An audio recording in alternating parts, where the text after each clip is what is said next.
Pues en el YouTube. Pues nada, eso. Buenas tardes, bienvenidas, bienvenidos a todas y todos. La verdad es que estamos muy contentos de la respuesta que tenemos. Sabemos que no es fácil encontrar un hueco en el calendario, que la compatibilidad de las clases, de la disponibilidad que de la sala Darwin, pero bueno, estamos contentos con vuestro esfuerzo de venir. Además, también mirando la estadística de los inscritos, estamos bastante igualados entre la parte física y de la parte bio, así que bueno, yo creo que puede ser una buena jornada. Y nada, simplemente yo me presento, soy María Jesús García Murria, profesora del Departamento de Bioquímica y Biología Molecular, y nada, simplemente os voy a contar muy breve qué es lo que va a pasar hoy y yo ya les doy paso a ellos. En primer lugar, tenemos a Javier Buceta, en segundo lugar. Él es científico titular del Instituto de Investigación, del Instituto I2SIS Bio, de Sistemas, de Biología de Sistemas Integrativo. Él nos presentará qué es esto de la Biophysics Week, que está organizado a nivel internacional por la Sociedad Americana de Biofísica y a nivel nacional por la Sociedad Española de Biofísica. Si sois fieles a este tipo de jornada, ya lo recordaréis en la primera edición, que ya nos estuvo contando cómo pasó de un doctorado en física teórica ya a estudiar los procesos biológicos e incluso ahora va más allá a explorar el espacio. Si luego tenéis curiosidad le podéis preguntar. Entonces, bueno, él nos contará qué es esto de la Biophysics Week. Después tenemos al decano de la Facultad de Ciencias Biológicas, a Ismael Mingarro, que nos presentará a nuestra ponente, la ponente que tenemos hoy la suerte de tener, la catedrática Asia Fernández Carvajal. Ismael Mingarro, para quien no lo conozcáis, él tuvo el premio en el 2022, la Sociedad Española de Biofísica le dio un premio por su trayectoria de reconocimiento, su trayectoria investigadora por el estudio del mecanismo de biogénesis, mecanismo de plegamiento e inserción de proteínas de membrana. Entonces nos presentará a Asia, así que yo ya simplemente no hago spoiler. Y por último tendremos, bueno, después de esta sesión, ¿vale?, le podéis preguntar, claro, a Asia las dudas que tengáis, y después tendremos una especie de mesa redonda en la que estará moderada por Nuria Fuster, investigadora del Instituto de Física Corpuscular. Ella es experta en aceleradores de partículas, pero también hace aproximaciones más bio. De hecho, ella lidera un proyecto de radiobiología con el que compartimos, en el que colaboramos, que estudiamos el efecto, intentamos entender cuál es el efecto de los protones en las células tumorales para mejorar los tratamientos de protonterapia enfocado al tratamiento del cáncer. Y nada, bueno, en principio, la jornada aquí nos tenemos que ir sí o sí hasta a las 6:30, ¿vale?, en principio, pero ahí llega lo mejor, ¿vale? Entonces, si no nos da tiempo a la mesa redonda, no pasa nada, porque a las 6:30 nos pasaremos a la cafetería, donde ahí en el exterior, pues como habéis venido con el reclamo, ¿no?, tendremos las pizzas. Las pizzas, tenéis pizzas, también tenéis el ticket de bebida. Las pizzas están patrocinadas, parte de ellas por Domino's Pizzas y Águila y Cervezas Águila, pero también hemos conseguido aumentar pues el picoteo y el resto de comida gracias a la participación de la Facultad de Física, que tenemos aquí a su decano, al Instituto I2SIS Bio, a Biotecmed, a la Facultad de Biológicas y al IFIC. Y nada, yo creo que ya está. Así que nada, pues ahora paso ya a dar luz a Javier Buceta.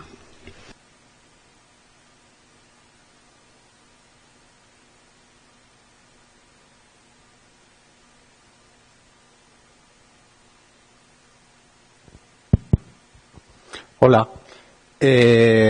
Bueno, pues un poco siguiendo con lo que estaba diciendo María Jesús, os voy a presentar un poco de qué va este negociado y este evento que ya creo que es la tercera vez, el tercer año consecutivo que celebramos aquí. El logo que veis ahí, el BioPizza Connection, es porque ahora, como veréis, no es un evento aislado, sino que este es un evento que se realiza en varias ciudades de España a lo largo de esta semana.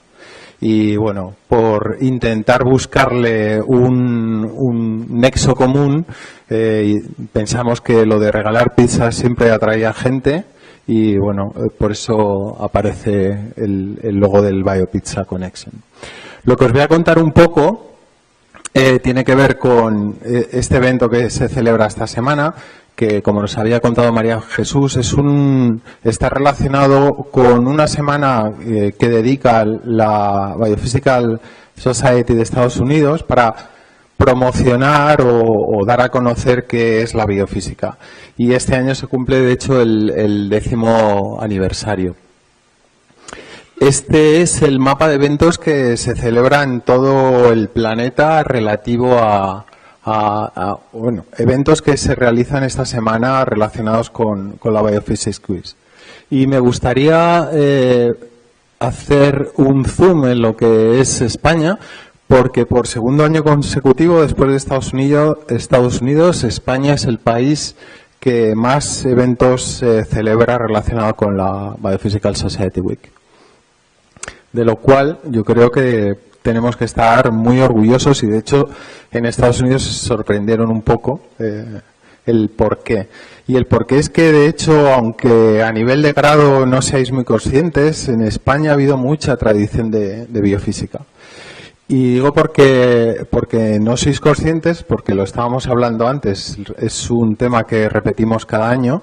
Raramente en los grados veis de vez en cuando lo que es la asignatura de biofísica y cuando aparece en algún grado aparece de forma como optativa. Pero de hecho es casos muy puntuales, porque de hecho ni siquiera aparece como optativa en muchísimos grados. Quería poner aquí esta lista porque estuve haciendo un poco de búsqueda, si en el caso de que os motive la charla de hoy o lo que vais a ver, ¿qué másters hay en España que tengan una relación de una manera directa? Porque de una manera indirecta hay más, pero de una manera directa con el mundo de la biofísica. Y son estos que tenéis aquí. Como veis, no hay ninguno en Valencia. A ver si con suerte podemos moverlo de alguna manera. Y luego, como os decía, estos son de una manera más directa, másteres relacionados con biofísica. De una manera más indirecta, relacionados con biotecnología o con biología sintética o integrativa, sí que hay un poco más de oferta. En el mundo de la biofísica en España, la institución que de alguna manera coordina actividades es la Sociedad Española de Biofísica, de la cual formo parte como miembro de la Junta Directiva. Ahí tenéis la información de la sociedad. Hay un montón de... Bueno, un montón. Hay siempre anuncios de eventos que se pueden o se celebran, o cursos o actividades, artículos que se publican en el contexto de España relacionado con la biofísica. Y quería mencionar también que este año en junio se celebra en Madrid el 18 Congreso Internacional de la Sociedad Biofísica Española. Si estáis interesados, de hecho, para los estudiantes había becas y se han buscado, no sé si quedarán, pero había becas. Entonces, si tenéis algún interés, me podéis contactar para que os pueda facilitar un poco más de información sobre posibilidades de asistencia al evento. Estoy hablando de biofísica, pero no he dado una definición de qué es biofísica. Esto es un poco complejo. La transparencia esta creo que la enseñé el año pasado y del año pasado a este la he vuelto a cambiar. Porque según a quien le preguntes qué es la biofísica, pues te va a dar una definición diferente. Pero yo creo que hay unos elementos que siempre son muy comunes, que es, tendría que haberlo subrayado, pero es la parte más interdisciplinar de la disciplina. Al final la biofísica es una amalgama de aproximaciones que se utilizan para entender lo que es el fenómeno biológico. Y ahí se combina desde la física, la química, ingeniería, bioquímica, ciencias de la computación, como sabéis ahora que está tan de moda con la inteligencia artificial, también. Y no solo es muy interdisciplinar, sino que además abarca escalas muy diferentes, desde átomos, moléculas, células, organismos y de hecho hasta ecosistemas. Es decir, es muy interdisciplinar y muy ambiciosa, en el sentido de que pretende entender de una forma cuantitativa los fenómenos biológicos desde este punto de vista. Si queréis saber un poco más, de hecho, qué es la biofísica, esta semana pasada en Radio Nacional, en el programa Hombros de Gigantes, estuvo presente Jesús Pérez Gil, que es este señor que está aquí, que si alguno vinisteis el año pasado al evento, fue el conferenciante. Él ha sido presidente de la Sociedad Española de Biofísica y, de hecho, esta semana ha sido elegido vicedirector de la COSCE, creo que ha sido elegido, vicepresidente de la COSCE. Y la persona que está al lado es José María Valpuesta, que es actualmente el presidente de la Sociedad Española de Biofísica. Y les invitaron al programa Hombros de Gigantes un poco para hacer también promoción de este evento en el que estáis aquí y también para explicar un poco o dar a conocer qué es la biofísica. Y el programa se puede escuchar en RTV. Esto también es muy polémico y es un poco, lo menciono también cada año, es un poco más orientado, yo creo, esta transparencia a la gente que viene del mundo de la física, que es quién es el primer biofísico. Hay muchas opiniones al respecto, pero una persona que de alguna manera nadie dudó que estuvo en el meollo de cómo se coció aquello de la biofísica fue, de hecho, Schrödinger, que los que trabajéis o estéis en el grado de física os debería sonar. Y él publicó ese librito, que es La vida, que de hecho es muy recomendable, con todos los errores que contiene, porque fue muy especulativo cuando lo escribió, no se había visto ni la doble cadena de ADN ni nada, pero es muy interesante ver cómo desde el punto de vista de la física él quería abordar el problema de la biología y de la vida en general. Voy a terminar solo con unos apuntes para daros algunos ejemplos de biofísica desde mi punto de vista, que es lo que más sé hacer, van a ser muy breve. Cosas que nosotros hacemos. Estas figuritas que tenéis ahí se llaman escutoides, que es una figura geométrica que descubrimos, que no estaba descrita matemáticamente, que descubrimos que a nivel computacional las células adoptan esta geometría para acoplarse a los tejidos de una manera muy eficiente desde el punto de vista energético cuando tienen que estar sometidas a un cierto nivel de curvatura. Los he disfrazado como Pedro y Pablo, porque dos de los estudiantes de doctorado que estuvieron muy involucrados en esta investigación se llamaban Pedro y Pablo, y me parece siempre muy gracioso darles crédito por ese trabajo con esta transparencia. Una de las cosas que tiene maravilloso cuando te dedicas a la ciencia y que a veces no te esperas es que tus descubrimientos a veces tienen una relevancia a nivel de cultura popular. Y de hecho los escutoides aparecieron en este cómic de Los Cuatro Fantásticos, entre otras cosas, y te sorprende a veces que estas cosas pasen. También hacemos cosas relacionadas con todo lo que tiene que ver el estrés en las células. Y aquí lo que intentamos combinar también son experimentos que tienen que ver con células sometidas a diversos niveles de estrés e intentar entender cómo esos niveles de estrés pueden condicionar la respuesta celular. En este caso lo que veis aquí es una célula de E. coli, que normalmente entendéis que es una célula pequeñita, pero nosotros la sometemos a unas situaciones de estrés donde las células empiezan a filamentar, a crecer. Y nosotros medimos de una manera cuantitativa, de nuevo, esta aproximación a nivel interdisciplinar. Miramos las señales que hay dentro a nivel de proteínas que oscilan. Intentamos hacer un poco de ingeniería en el sentido de los sustratos donde crecen. Correlacionamos lo que es la mecánica a la cual están sometidos con los procesos biológicos. Y bueno, con este tipo de cosas pues nos divertimos y jugamos cuando hacemos nuestro trabajo. También últimamente, como estaba comentando María Jesús, tenemos mucho interés en entender la fisiología de los organismos en el espacio.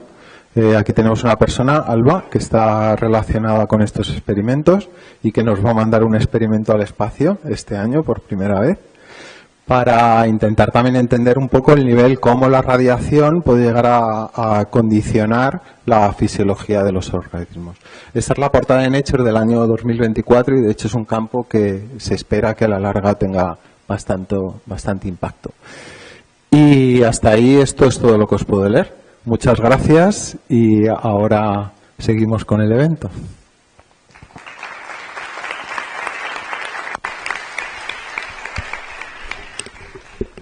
Moltes gràcies, Javier i Maria Jesús. Poca cosa més me queda a mi que dir-vos que estem molt contents perquè crec que arribar a la tercera edició i que la sala estiga plena de gent interessada en una àrea de coneixement en la que desafortunadament no tenim massa docència en els nostres graus ni màsters, etc. És la confluència entre la física i la biologia, lògicament, i jo crec que aquestes fronteres entre camps cada vegada estan més difuminades i cada vegada podem aportar més dels dos costats. I quan fa uns anys jo em vaig assabentar que en realitat la Complutense va començar a fer aquesta cosa ells soles i ens van proposar un parell d'universitats que ens afegirem.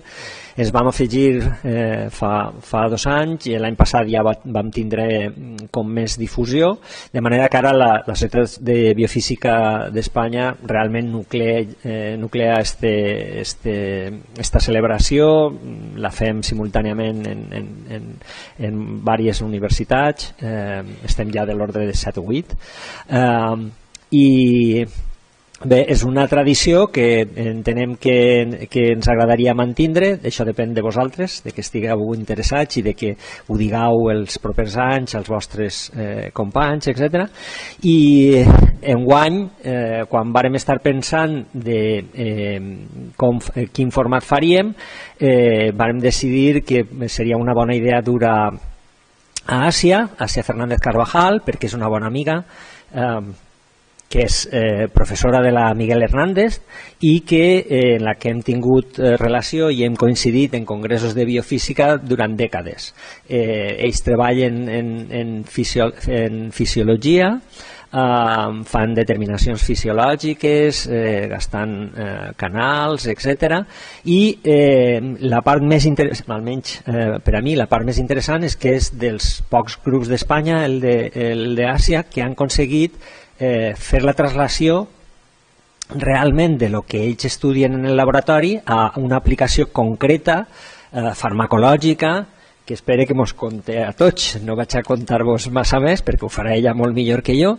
També en un principi havia pensat en contar-vos jo d'on ve un poc el seu currículum, però jo crec que és millor, i ella ha acceptat, és millor que ella mos conte al principi quina ha sigut la seva trajectòria per a que vosaltres també tingueu referències d'investigadors propers i que poden arribar a un nivell d'excel·lència molt rellevant. Així que jo crec que teniu més ganes d'escoltar-la d'ella que a mi, de manera que yo me calle y Asia, cuando quieras. Ahora vamos a pasar nosotros delante. Muy bien, de acuerdo. ¿Vale? Anem a baixar nosaltres y comença. Sí. Sí, se me oye, ¿verdad? Muchas gracias por aceptar. A ti por la invitación.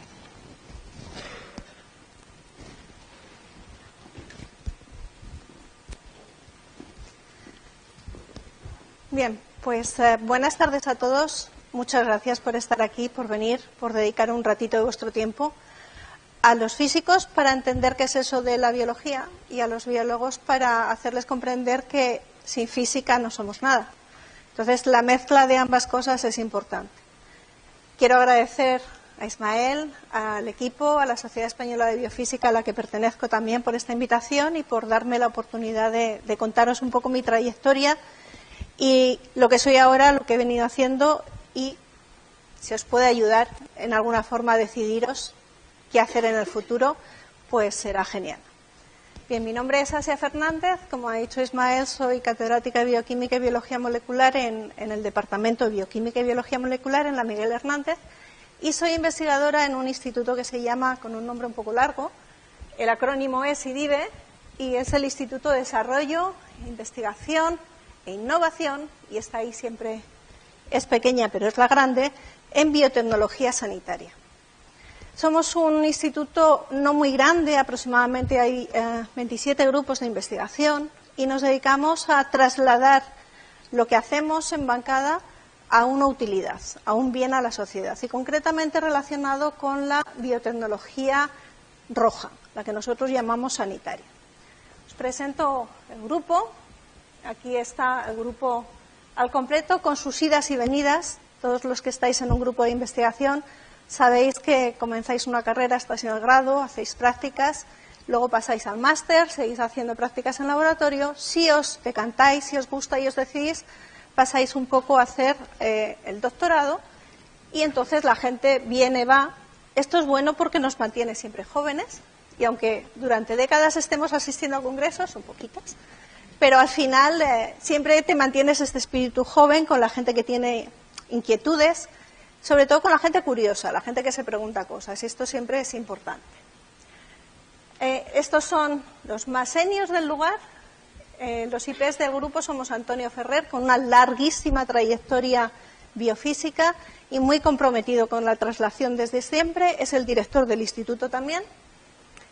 Gregorio Fernández Ballester, que se dedica a la computación, al modelado molecular, algo impensable sin la física y sin la biología también, sin el apoyo de los seres vivos. Y finalmente, pues yo me dedico un poco a lo que llamamos dentro del grupo al descubrimiento de nuevos fármacos, ¿vale? Yo soy bióloga de formación y biofísico-química de formación. Yo hice biología en la Autónoma. Hubo una opción de hacer, cuando yo me licencié eran 5 años, hice 3 años de biología. A mí la biología pura y dura, el estudio de los animales, de las plantas, taxonomía, no era lo que más me atraía más cosas relacionadas con la bioquímica, la fisiología, y tuve la oportunidad en la Universidad Autónoma de Madrid de poder escoger el segundo ciclo de bioquímica. Y después de eso se me planteó la opción de poder hacer la tesis. En mi época eran 5 años de licenciatura, no había máster, no se estilaba hacer máster, como ahora casi es un paso obligatorio, y directamente me incorporé en un grupo de investigación en la Universidad de Alicante y empecé a desarrollar mi tesis doctoral, que versaba sobre interacciones de colesterol presente en la membrana lipídica con un receptor muy importante en la transmisión sináptica, el receptor nicotínico de acetilcolina. Y ahí ya fui de lleno. Química pura y dura, yo soy bióloga, yo no entiendo de esto, pues no, hace reacciones químicas y derivas un colesterol. Y posteriormente aplicas la biofísica y técnicas de biofísica, como es medir la actividad de un canal iónico, ver interacciones entre este canal y los lípidos de la membrana mediante técnicas biofísicas, aplicando la fluorescencia, aplicando microscopía, cosas que sin la física no hubieran sido posibles. Y pues una cosa me llevó a la otra, acabé la tesis doctoral, tuve la opción de tener una beca postdoctoral, desarrollé también esta beca en España, no me fui fuera, porque hubo la oportunidad de la formación de la Universidad Miguel Hernández, a la cual pertenezco, y se necesitaban profesores. Entonces, mi situación personal, acabé tesis, hice mi tesis como madre, entonces no me pude ir fuera y me dediqué a la docencia y la investigación en la Miguel Hernández, en donde permanezco. He ido superando las distintas etapas de profesora hasta llegar a la máxima que se puede, que es la de catedrática. Esta soy yo, esto es lo que he ido haciendo.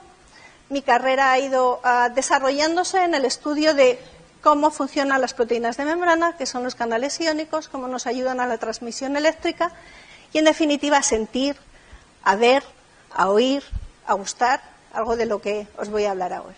¿De acuerdo? ¿Y vosotros? ¿Cuántos biólogos hay por aquí? ¿Podéis levantar la mano? ¡Wow! ¿Físicos? El resto. ¿Y el resto? Vale, muy bien.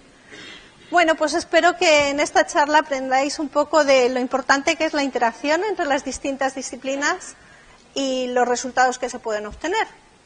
Un poco siguiendo con lo que se ha dicho anteriormente, quería traeros aquí cuáles son realmente los fundamentos físicos de la vida. La vida no es otra cosa que seguir unas leyes físicas y está implicada en todos los sistemas biológicos que se rigen por ellas. Todas las transformaciones de energía siguen las leyes físicas, las leyes de la termodinámica, no nos escapamos a ella. Las interacciones entre moléculas están guiadas por fuerzas físicas, fuerzas electrostáticas que mantienen a estas moléculas unidas. ¿Y qué es lo que hace la biofísica? Cuantificar. Y esto es muy importante. La biofísica es la cuantificación de las leyes físicas en los fenómenos fisiológicos que ocurren en los seres vivos. ¿De acuerdo? Aquí tenéis algunos principios de aplicaciones físicas en cómo funcionan los seres vivos, como es la respiración celular, la fotosíntesis, mantenimiento de la temperatura, sabéis que somos homeotermos, esto lo controla la termodinámica. A nivel mecánico, pues todos los movimientos de flujos sanguíneos, iones a través de la membrana, la integridad estructural y finalmente a nivel electromagnético, toda la transmisión nerviosa que ocurre en nuestro cuerpo se guía por las leyes físicas, con lo cual somos física. ¿Qué es en sí la biofísica? Pues como se ha comentado antes por Javier, es una disciplina interdisciplinar que engloba muchas cosas diferentes. Matemáticas, física, química, biología, con el objetivo de eso, de por qué funcionamos como funcionamos, por qué somos capaces de ver, de sentir, de respirar, por qué se mueven nuestros músculos. Todo ello es fundamental para comprender cuáles son los complejos mecanismos que hacen que órganos tan complejos como nuestro cerebro funcione o impulsan el desarrollo de nuevas herramientas sumamente útiles en medicina, en diagnóstico, en terapia. Todos estos instrumentos con los que contamos hoy en día, una resonancia, un PET, no hubieran sido posibles sin la intervención de los físicos. Y finalmente, la biofísica estudia procesos fisiológicos que nos permiten hacer cosas como las que veis aquí en la imagen, ¿no? Esta sustitución, estos órganos biónicos para sustituir a los que ya no funcionan bien. Estas prótesis, que tienen que estar mecanizadas, tienen que tener movimiento, sin el conocimiento de cómo funcionan los seres vivos biológicamente y cómo la física nos puede ayudar a formar estos tipos de organoides, pues no sería posible. Como hemos dicho antes, la biofísica estudia varios niveles. A nivel molecular, que es el, digamos, más bajo, o más, el que va a continuación de los átomos, podemos, gracias a la biofísica, tener información acerca de cómo es la estructura de las moléculas, cómo interaccionan entre sí. La cristalografía de rayos X nos permite observar los átomos dentro de una molécula y una vez que tenemos la molécula, ver cómo está interaccionando. Esta estructura nos indica su función, esto es básico en biología. Cualquier función viene determinada por una estructura y sus interacciones. Y finalmente, en los últimos años, la aproximación al modelado computacional nos da idea de lo que no conocemos todavía, pero lo que es probable que funcione así. Y digo que no conocemos porque es muy difícil estudiar la estructura a nivel atómico de una proteína de membrana. Son de las entidades más complejas, están dentro de una bicapa y son muy difíciles de analizar. Pues si tenemos una estructura similar con el modelado computacional, podemos aproximarla y hacernos una idea de cómo funciona. Es mucho más informativa que lo puede ser una estructura de cristalografía de rayos X, porque esta es una foto y nosotros no estamos en una posición fija en ningún momento, con lo cual nos ayuda a entender cómo funcionan las biomoléculas. Y nos da idea, a su vez, a nivel molecular, ¿qué pasa cuando estas moléculas dejan de funcionar? Cuando se produce, por ejemplo, una mutación muy evidente, como es una mutación en el gen de la hemoglobina, que el cambio de un solo aminoácido, de una sola base en la secuencia de DNA de la hemoglobina, fijaos qué dramático cambio conformacional induce. Esto se traduce en una alteración de esta proteína en los glóbulos rojos. Estos glóbulos rojos se alteran a su vez y finalmente se produce lo que se conoce como anemia falciforme. sin el conocimiento de cómo un solo aminoácido, dentro de los cientos de aminoácidos que componen la hemoglobina, es tan fundamental en el cambio estructural, no hubiéramos sido capaces de conocer la causa. Si conocemos la causa, tenemos una posible solución para resolverla. Y ahí está la implicación translacional. ¿De acuerdo? Otro tipo de ejemplos, como tenéis aquí, enfermedades neurodegenerativas, esta acumulación de una proteína que está mal formada, está mal procesada y cortada, se corta, se agrega y forma estas placas de beta-amiloide que finalmente producen el Alzheimer o el Parkinson. ¿De acuerdo?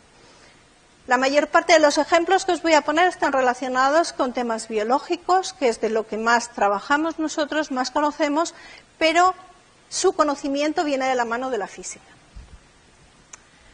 También estudia la física el nivel celular de las moléculas biológicas. Y aquí vamos a entender distintos procesos celulares, no ya a nivel de moléculas, sino a nivel de célula, que están implicados en el funcionamiento de los seres vivos, como es el transporte de membrana. Aquí tenemos proteínas que atraviesan esta membrana lipídica que os he comentado y actúan como poros en las membranas. Si no, de otra forma, la célula estaría rodeada de una capa externa y no tendría ninguna comunicación con el exterior. Estos poros que hay dentro de la dicapa nos ayudan a transportar cosas, pequeños solutos, iones e incluso agua. Además, las células se tienen que comunicar unas con otras y el exterior con el interior. Y de esto se encarga la señalización celular. Estas interacciones entre el receptor, su ligando, cómo se transduce esta señal al interior de la célula, todos estos procesos los hemos entendido gracias a que las moléculas vivas siguen las leyes de la física y las podemos aplicar a esto.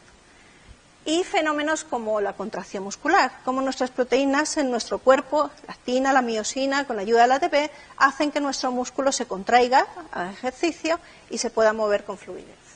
Cuando algo va mal, pues se producen estas patologías, indicado aquí como canalopatías, que dan lugar a fibrosis quística, que pueden dar lugar a enfermedades como la epilepsia, debidas a alteraciones en la comunicación entre las células, interrupciones en señalización que dan lugar al cáncer, este crecimiento desorbitado de células cuando esta comunicación entre células no funciona bien, o a veces, defectos en la contracción muscular que me dan lugar también a diversas patologías. Por lo tanto, vamos a ir incrementando de nivel y nos encontramos con qué hace la biofísica para conocer cómo funcionan los órganos. Hemos pasado del nivel molecular al nivel celular y finalmente vemos cómo funcionan los órganos y lo que nos da la biofísica o las leyes de la física es una forma de conocer cómo funcionan sistemas complejos como puede ser el cerebro. Dentro del campo de la biofísica está el campo de la neurobiofísica, para entender cómo nuestro cerebro procesa las señales, cómo es la transmisión sináptica e incluso predecir comportamientos. Hoy en día existen diversos dispositivos que nos ayudan a estimular a través de ondas eléctricas externas nuestro cerebro para que nuestro cerebro a su vez haga funcionar a estos robots externos que nos permiten caminar cuando hemos perdido esta facultad o mover un brazo cuando hemos tenido un accidente y se ha imposibilitado ese movimiento. Además, nos hablan de cómo funcionan sistemas tan complejos y tan importantes como el sistema cardiovascular. Una dinámica de fluidos puede explicar perfectamente cómo fluye la sangre en el interior de nuestras venas y cómo es capaz, finalmente, con esta maquinaria tan perfecta que tenemos, que el corazón la bombea a todo nuestro organismo. Volvemos a lo mismo. Cuando hay alteraciones a nivel de órganos, se producen enfermedades, patologías, alteraciones fisiológicas. Aquí tenéis dos ejemplos. Uno de ellos es la pérdida de mielina de las fibras nerviosas, que puede dar lugar a esta degeneración de la transmisión del impulso nervioso. ¿Por qué el impulso nervioso funciona tan bien y es tan rápido? ¿Por qué me permite reacciones tan rápidas? Pues gracias a que estos cables internos que tenemos en nuestro organismo están protegidos por una capa de lípidos llamada mielina y cuando hay algún problema, como ocurre en la esclerosis múltiple, hay un ataque inmunológico hacia nuestra vaina de mielina, esta se destruye y las personas dejan de tener estos movimientos coordinados y acordes con las necesidades fisiológicas. O cómo se interrumpe este flujo sanguíneo a través de la formación de estas placas de colesterol que forman las placas de ateroma que impiden la circulación sanguínea. El que existan, el que se puedan estudiar, el que se puedan comprender, es gracias a todo el progreso que ha hecho la física, en el campo de la biofísica, para solucionar problemas biológicos. ¿Tenemos claro entonces qué es la biofísica? ¿Alguna duda? ¿Alguna pregunta? ¿Y qué hace el biofísico? Os he puesto muchos ejemplos de patologías, de enfermedades. ¿El físico se convierte en biofísico si estudia física? Tal y como nos han dicho hasta ahora, yo creo que, dado que no se os da una formación en física como para que entendáis los procesos biológicos, difícilmente. Entonces, lo habitual es que médicos, biólogos, bioquímicos, biotecnólogos incidan en la física a través del conocimiento previo de la biología. Ya veremos que hay muchas excepciones. Que hay físicos, puramente físicos, gente que en su etapa escolar se entretenía descomponiendo el circuito de radios o de relojes para ver cómo funcionaba y que de repente descubre que en los sistemas biológicos hay electricidad. En un cuerpo lleno de agua, ¿cómo fluye? Y eso les llevó a desarrollar una teoría y finalmente les llevó a obtener el premio Nobel. O sea que hay campo para todo.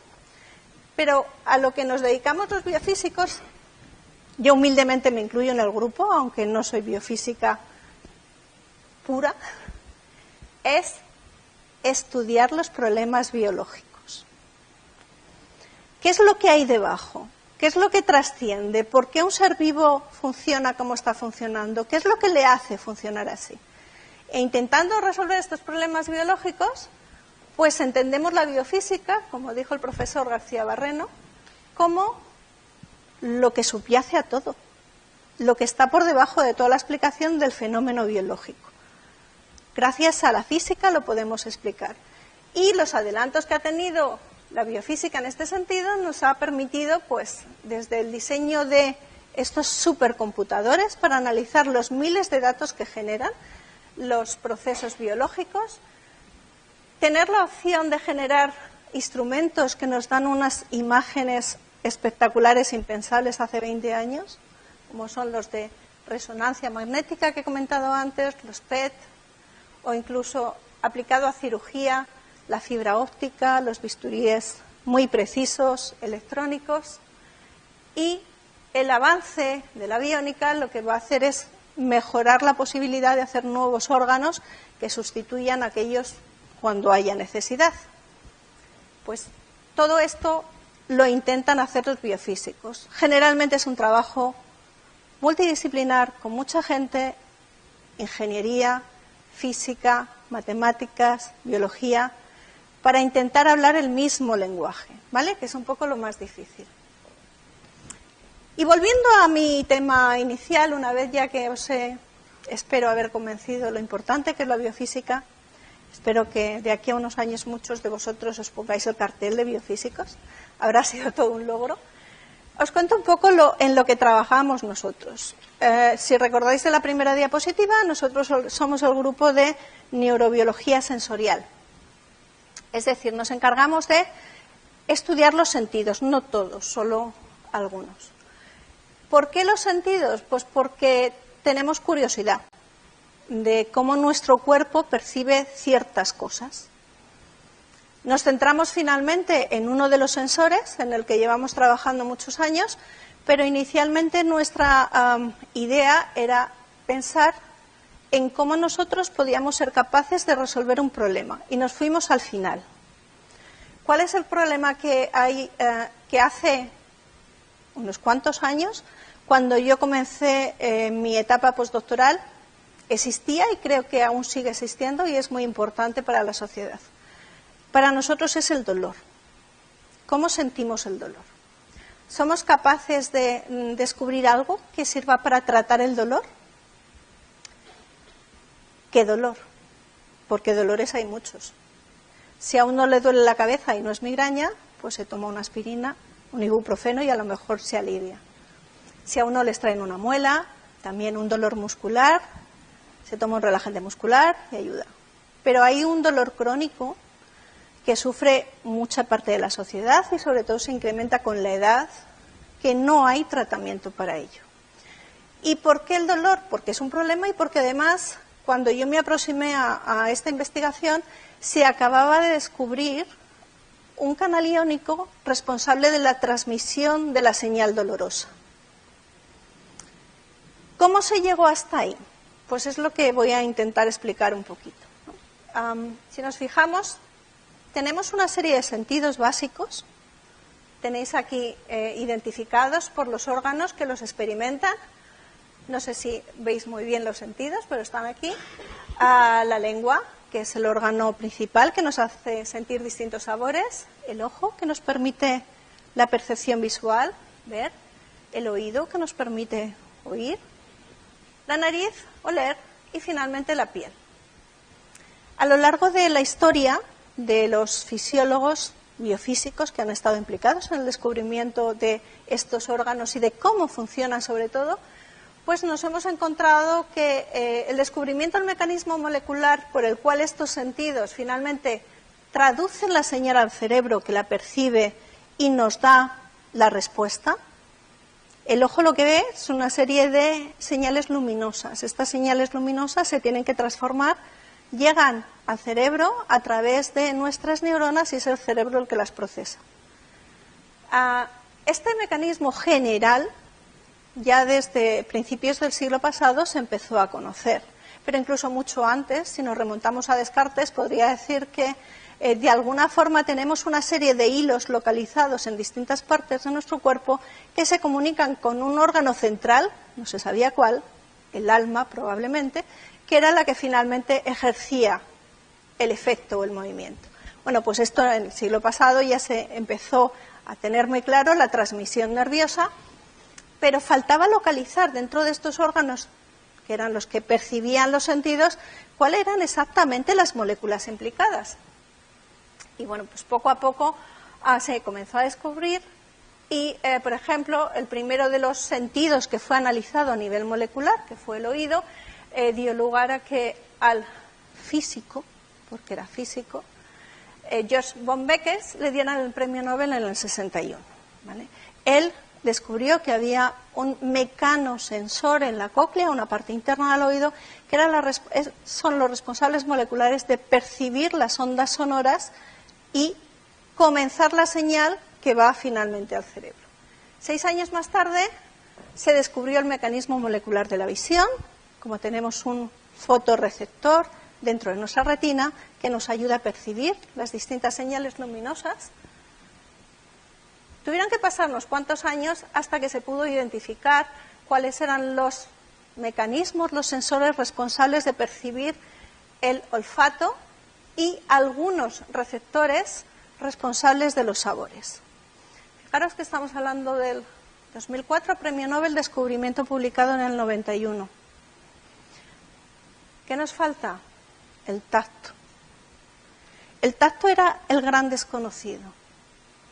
Era evidente que mediante el tacto uno podía sentir desde una caricia a un puñetazo. Desde un cambio de temperatura cuando toco algo muy caliente y retiro la mano y me quema, a una temperatura muy fría cuando me tengo que poner una chaqueta. Todo eso se percibía a través de la piel, como el gran desconocido. Como curiosidad, el tacto es el órgano que primero se desarrolla en el embrión a las 8 semanas. Un embrión con 8 semanas empieza a tener tacto, principalmente en la cara.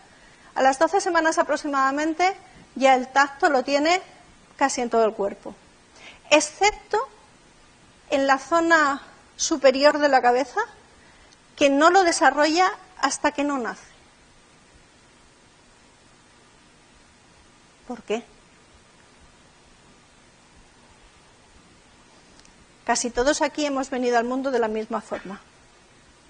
hemos entrado de cabeza. Y lo primero que ve matrona o ginecólogo es la cabeza. Si le cuesta, ¿qué hace? Succionarla. Si eso doliese, aquí no estábamos ninguno. Entonces, esta zona superior de la cabeza es la última que empieza a desarrollar el sentido del tacto. Biología en este caso, pura y dura. ¿Vale? Necesidad, evolución. Y de entre todos los sentidos, el tacto es el último que desaparece. Nos hacemos mayores, ya no oímos igual de bien, ya no vemos bien, afortunadamente hay gafas. Perdemos el sentido del olor, se puede perder a lo largo de la vida y recuperar. Cualquiera de nosotros que ha estado congestionado ha perdido el sentido del olor, incluso el del gusto. Pero llega un momento en que incluso ese sentido se puede perder por completo y hemos tenido el COVID, ¿vale? Y ha sido un grave problema para personas que no han recuperado estos dos sentidos. ¿Se puede vivir sin ellos? Sí. ¿Se vive bien? No. Pero el tacto no se pierde hasta los últimos días de nuestra vida. De hecho, una prueba médica, cuando una persona está realmente mal en la UCI o ya a punto de fallecer, es pellizcarle. Si no responde a un pellizco intenso, está anunciando ya prácticamente el final de esa persona, ¿vale? Pues siendo un sentido tan importante, que se desarrolla el primero y que es el último que tarda en desaparecer, ¿por qué es el último? Porque es vital, porque mediante el tacto podemos visualizar muchos peligros. Nuestro cuerpo funciona respondiendo a la temperatura mediante el sistema de la piel, del tacto. En este sentido, ¿por qué no se ha descubierto antes? ¿Qué es lo que impedía que no se descubrieran cuáles son las moléculas implicadas en entrar ahí? Ya lo sabemos, ya lo conocemos. En el 2021, a David Julius y Arden Pataputian le concedieron el Premio Nobel de Medicina y Fisiología por descubrir cuáles son los sensores principales implicados en percibir tanto temperatura como tacto. Los tenemos aquí. El tacto, como os comentaba, es el órgano, o está presente en nuestro órgano más extenso del cuerpo, en la piel, no solo en la piel, sino también en epitelios internos, porque también sentimos temperatura y presión dentro de nuestro cuerpo, eso no hay que olvidarlo, y es el que nos permite percibir, pues, esto es el contacto, un abrazo, un saludo de manos, la caricia de una pluma, un martillazo, o incluso dolor, y es el responsable también este órgano de sentir las temperaturas. ¿Cómo? Pues mediante señales eléctricas.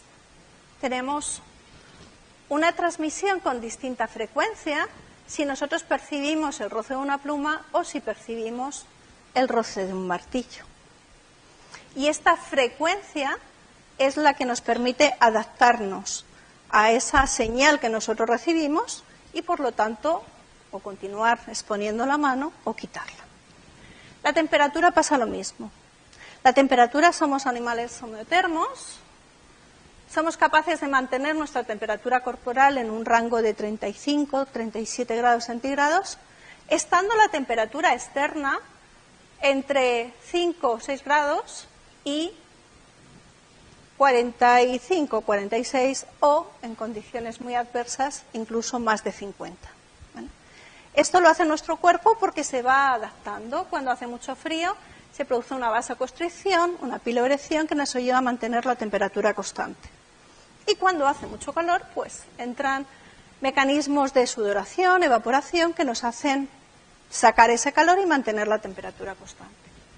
Bueno, pues todos estos sentidos se encuentran localizados en distintas regiones histológicas dentro de nuestra piel, que pueden estar o bien encapsuladas, como es el caso de los termorreceptores o el corpúsculo de Meissner, o los mecanorreceptores, pero también tenemos unas terminaciones que no presentan esta histología tan definida, tan encerrada, y aquí es donde nos vamos a fijar sobre todo, porque si veis aquí, estos son los llamados receptores nociceptores, noci de nocivo. Nosotros tenemos unos receptores para sentir una temperatura que puede ser agradable. Cada uno la suya, pero entre unos 17-18 grados, unos 22-23 grados nos encontramos bien. Cuando algo quema, cuando está a 40 grados, ¿qué hacemos? No estamos cómodos, no seguimos con la taza en la mano, la soltamos. Y ahí entran en juego los nociceptores o estas terminaciones nerviosas que nos hacen sentir el dolor. El circuito del sistema sensorial cutáneo, no voy a entrar en él, simplemente que hay unas vías eléctricas que conectan nuestro exterior con nuestra médula espinal a través del ganglio de la raíz dorsal, que comunican con otra fibra eléctrica que transmite la señal al tálamo, nuestro cerebro, y que finalmente lo lleva a la corteza sensorial. El cómo se percibe, el cómo nuestro cerebro es capaz de distinguir entre roce de una pluma o un martillazo, pues viene definido por la velocidad de conducción de las distintas fibras nerviosas, que son las que perciben la señal indicada y, sobre todo, con qué cable siguiente conectan, ¿vale? Cada uno de estos cables está conectado en una región que a su vez se conecta con una segunda neurona que transmite la señal al encéfalo. Todo esto se conocía, se ha ido conociendo. La cuestión es, ¿cuál es la primera señal? El cómo se transmite la corriente eléctrica llega hasta nuestro cerebro y nosotros tenemos la respuesta, es muy clara. Pero, ¿quién se encarga de recibir esa primera señal? Lo que nosotros recibimos cuando tocamos algo caliente no es una descarga eléctrica, es temperatura. ¿Quién siente la temperatura? Ese es el gran enigma que se ha ido resolviendo a través del descubrimiento de estos investigadores que les dieron el premio Nobel en el 2021, de Julius y Arden, que fueron los que identificaron el primer sensor molecular, la primera molécula que siente ese cambio, que puede ser presión, que puede ser temperatura. Es una proteína, es un canal iónico, que está ubicado en estas terminaciones nerviosas. Y aquí tenéis ejemplos de canales iónicos implicados en sentir la temperatura, en sentir el ácido, en sentir el daño mecánico o en sentir el frío. Tenemos toda una serie de proteínas distintas, cada una está destinada a tener una sensación. ¿De acuerdo? ¿Cómo se ha ido descubriendo la identidad de estas moléculas y qué es lo que hacen estas moléculas? Porque las proteínas, aun para los físicos que en bachiller tuvisteis biología, las proteínas tienen una entidad proteica y pueden ser una enzima, pueden ser una proteína de unión ADN-A, puede ser una proteína transmembrana, puede ser cualquier cosa. En este caso las proteínas son canales iónicos, estas proteínas que permiten la conducción de iones a través de la membrana. ¿Y cómo se mide eso? Yo puedo medir una actividad enzimática si la pongo en presencia de una molécula, su sustrato, y mido cómo aparece su producto. Puedo medir la actividad de una molécula que sea un DNA porque el DNA se transcribe y me da lugar a otro producto. Pero ¿cómo mido la corriente que pasa por un canal iónico? Corriente que pasa en función del número de iones que pasan por ese canal. Pues para resolver este problema, estos dos investigadores, Hodgkin y Hasley, médicos de formación y biofísicos de profesión, fueron los que identificaron cuáles son las distintas corrientes que estaban implicadas en este pico que está aquí representado, que no es otra cosa que el potencial de acción, que cómo pasa la corriente a través de nuestros cables, de nuestras neuronas, y cómo se transmite de una neurona a otra. La posibilidad de medir la corriente que pasa a través de la membrana fue gracias a la ingeniosa idea que tuvieron de coger primero una neurona que se pudiera medir, que fuera lo suficientemente grande. ¿De dónde salió? Del axón gigante del calamar. Tiene unos axones de unas dimensiones que visualmente tú lo ves y tú puedes hincar un electrodo dentro de esa neurona, poner otro fuera de referencia y medir la corriente que pasa a través de los dos. Esto fue fundamental para entender cómo funcionan los canales iónicos. Perdón. Fue, por lo tanto, una contribución física. Más adelante, y gracias a un colaborador de Neher y Sackman, que fue tutor de Haskell y Hasley, que fue tutor de Neher, lo que consiguieron estos dos investigadores a continuación fue medir no solo las corrientes iónicas, sino la corriente que pasa a través de un solo canal, una sola proteína, ¿vale? Esto lo consiguieron con esta técnica que tenéis aquí. Es el mismo fundamento físico, medir corrientes iónicas, mantener constante un potencial de membrana, es decir, la diferencia de electricidad que hay entre una zona y otra y ver cómo pasa la corriente a través de ello. Pues mediante esta técnica consiguieron, con una pequeña pipeta, aproximarse a unas neuronas ya de tamaño normal, como las que tenemos cualquiera, de los humanos y de los seres animales vivos, y medir el paso de corriente a través de una sola molécula de canal iónico, ¿vale? Esto les valió el premio Nobel en el 91. Y bueno, pues Neher es la persona esta que os decía que de jovencito se dedicaba a destripar las radios y ver qué había dentro y ver los circuitos y estudiarlos. Y descubrió que eso, que el ser humano también tenía electricidad, se comunicaba con electricidad, le llamó la atención y empezó a indagar cómo era posible que ocurriera esto. En una entrevista que le hicieron hace poco, indicándoles un aviso a los posibles estudiantes o investigadores jóvenes, la respuesta que les dio fue: lo único que necesitáis es curiosidad. Curiosidad por vuestro entorno, por cómo pasan las cosas e intentar resolver un problema. Y esto, si recordáis de la primera diapositiva, es un poco lo que he puesto. ¿Qué hacen los biofísicos? Intentar explicar problemas y resolverlos. Pues alguien que pensaba que se iba a dedicar a una física pura de estudio de electricidad, finalmente consiguió desarrollar o dar pie para el desarrollo de aproximadamente el 13% de los fármacos que hoy en día tenemos en el mercado. ¿Vale? Y con toda esta base, y gracias a la existencia de estos instrumentos de desarrollo biofísico, es como David Julius y Arden Pataputian han podido descubrir estos sensores que nos permiten detectar temperatura y nos permiten detectar presión. Arden Pataputian se centró estudió biología en el MIT, en el Instituto Tecnológico de Massachusetts. Ahora actualmente es profesor en el Scripps Research y en el Howard Institute. Y uno de sus primeros hitos fue el descubrimiento de un receptor que era capaz de sentir temperatura fría no dolorosa, entre 15 y 18 grados. Además, estos canales son capaces de activarse por una molécula que es el mentol. Y ahora viene un poco la relación. Cuando alguien toma un caramelo de menta, ¿qué siente? ¿Sabor a menta? Decimos que es sabor a menta. Pero el sabor a menta no existe.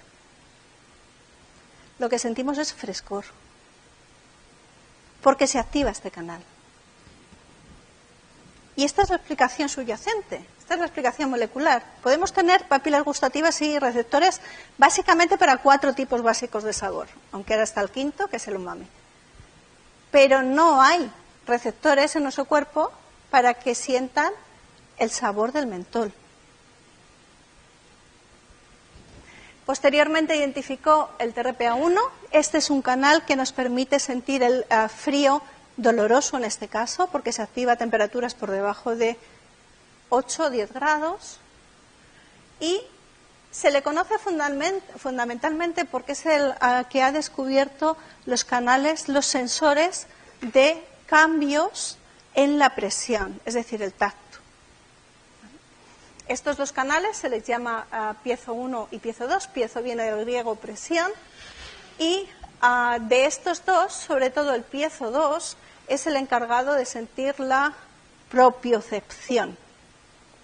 ¿Sabéis lo que significa esta palabreja?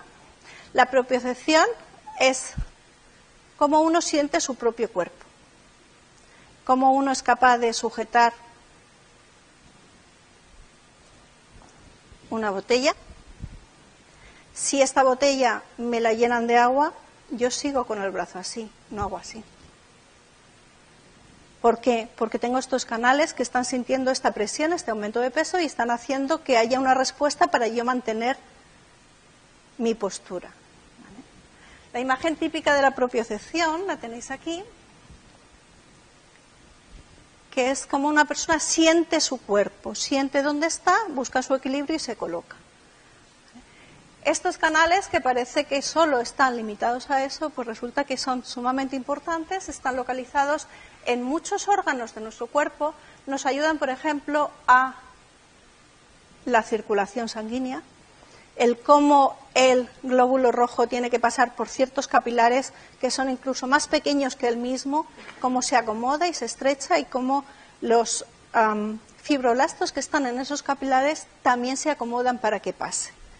¿Cómo se acomoda una célula con otra? Por presión, por lo que siente. ¿Por qué un tejido deja de crecer más de la cuenta? Porque se siente presionado por el tejido que hay al lado. ¿Vale? Hace 2 días que los conocemos. O sea, el comprender esto, comprender la base de cómo funciona esto, para mí me parece increíble, es una maravilla. ¿Vale? Bien, pues por otro lado, el otro galardonado fue David Julius. En este caso, su primer hito fue en el 97, descubrir este canal, el V1. ¿Cómo lo descubrió? Pues por serendipity y mucho trabajo. Porque observó que había ciertas sensaciones que eran capaces de percibir las personas. Por ejemplo, cuando veis esta imagen, ¿qué os viene a la cabeza? Picor. ¿Vale? El picor se debe a la presencia de capsaicina en su interior. La capsaicina es una molécula que lo que hace es activar este canal. Pero, ¿es picor o es ardor? Cuando uno va a un restaurante tailandés, a un mexicano y come comida picante, al final la boca, ¿cómo está? Calentita. ¿Vale? Y el responsable, igual que pasaba antes con el mentol, no es otro que un canal iónico. Canal iónico cuya función es: voy a esperar que el humano vaya a un restaurante mexicano que coma comida picante para que yo me active. No, la función de este canal es sentir temperaturas muy calientes para que uno pueda evitar ese calor intenso. Y adicionalmente se activa por ciertos ligandos químicos que producen la misma sensación. Adicionalmente, este investigador, y a la par que Pataputian, descubrió en laboratorios diferentes y haciendo experimentos distintos el mismo canal, el del frío, el TRPM8. Posteriormente también identificó el TRPA1 como Pataputian de forma independiente, que responde a otros ligandos como la cinamaldehída presente en la canela o la lisina presente en el ajo o el wasabi. Y finalmente, hace relativamente poco, pues nos dio la estructura molecular de este canal, estructura molecular que solo se consigue si uno tiene las herramientas adecuadas, como es la cristalografía de rayos X. O sea que volvemos siempre a la comunicación entre las distintas disciplinas, entre las distintas ramas que nos llevan a lo mismo. Nosotros nos hemos centrado en el estudio de este canal. Adicionalmente al TRPV1 hay otros muchos canales pertenecientes a la familia TRP encargados de sentir distintas temperaturas, desde las extremadamente frías, que podemos llamar un frío hiriente, un frío que duele, que incluso a veces nos produce la sensación de calor, hasta las extremadamente calientes. Y todos ellos pertenecen a una gran familia que son los llamados receptores de potencial transitorio. Aquí tenéis en colores los que son responsables de sentir distintas temperaturas. Son proteínas muy complejas, son proteínas muy grandes, son transmembrana, todas son canales iónicos, todas tienen funciones fisiológicas importantísimas y todas, cuando no funcionan bien, producen diferentes tipos de patologías. Aquí tenéis un poco cómo se definió este canal mediante una serie de ensayos y experimentos. Aquí tenemos estos registros de electrofisiología basados en el descubrimiento de Harken y Hasley y Neher y Sackman. Descubrimos que este canal era capaz de sentir diversos estímulos, no solo calor, no solo capsaicina, también pH ácido, que es lo que ocurre en la inflamación, y esto nos lleva finalmente a definir los distintos papeles fisiológicos y patológicos que tiene este canal en la piel. ¿Vale? Volvemos otra vez a la piel, que es el órgano que siente nuestros sentidos. Pues este canal está implicado, en negro podéis ver las funciones fisiológicas y en rojo las funciones patológicas. Tenemos el dolor neuropático, el dolor inflamatorio, de ahí nuestro interés por estudiar este canal. En el 97 se clonó, se descubrió, se podía coger la secuencia de DNA de este canal y ponerlo en distintas células y ver qué pasaba, ver cómo funcionaba. Tenemos un sistema que nos permite hacer cribado de fármacos, porque tenemos células que expresan este canal y podemos ver qué tipo de molécula es capaz de activarla, de bloquearla. Y conociendo cuál es su papel en la fisiología y en la patología de la piel, entre otros órganos, pues se ha llegado a la conclusión de que este canal es un blanco terapéutico ideal. Si uno es capaz de desarrollar algo que module la actividad de este canal, tiene el analgésico perfecto, en teoría. Es pues una diana, nos dedicamos a investigarla y a ver qué podíamos hacer, pero claro, somos un laboratorio en Elche. Estamos donde estamos, somos investigación, no somos farma, no somos una Lilly, ni somos un Abbott, ni nada de esto. Desde el 97 ha habido una intensa campaña para descubrir bloqueadores de este canal. Muchas empresas farmacéuticas lo han intentado y aquí tenéis ejemplos de distintas moléculas en distintas fases clínicas. Pero este canal está implicado en controlar la temperatura corporal. ¿Y qué es lo que ha pasado con el desarrollo de todos estos compuestos? Pues que han caído. Ninguno ha llegado al desarrollo. Cuando uno quiere desarrollar una molécula, primero hace una fase preclínica, prueba en animales, luego hace una fase clínica, prueba en humanos. Hay distintas fases clínicas hasta que ya el fármaco se comercializa y se vende. Pues en cualquiera de estas fases han caído todos los potenciales bloqueadores de este canal, porque lo que hace es aumentar la temperatura corporal. La temperatura se considera como una señal vital, un marcador de que algo va mal. Cualquier cosa que cambie la temperatura no se va a permitir su desarrollo. Y los pacientes en este caso pues llegaban a alcanzar 43 grados.